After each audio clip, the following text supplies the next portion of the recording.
可能當中有家庭係有 SEN 嘅學生啦，咁但係冇 EHCP 嘅，咁喺讀非大學課程咧有冇額外嘅支援？咁首先有兩樣嘢嘅，就係咧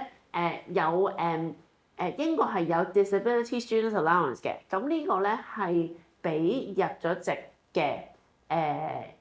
家庭嘅都唔係青年人嘅，青年人以上。咁可能咧就會 provide 其實好多嘢嘅，即係譬如如果你有讀寫困難嘅，可能會有 one to one 幫你睇文啊，可能會俾一部特別嘅機器你錄音啊，或者可能有各樣各樣嘅嘢，咁佢就會有個 assessor 睇下你有需要嘅乜嘢，可能有時需要俾部新嘅電腦你，因為可能某啲 software 喺呢部電腦 run 唔到啊嗰啲咁樣嘅。咁但係如果可能我哋未入職嘅，可能我哋唔係即係DSA 係唔 applicable 嘅。但係都要記住咧，其實所有FE 咧裏邊咧都有 code of practice 嘅，即係其實佢哋都要跟翻我哋學校SEND 嘅一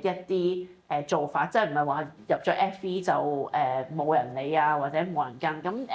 FE 裏邊都有 SEND department，都會跟進唔同 SEND 嘅 adjustment，都會俾唔同嘅 strategies 啊，或者adjustment 佢哋咯。咁所以呢個都係。可以睇翻FE 裏邊，甚至學校裏邊佢寫住 SEND 嘅 support 係乜嘢咯。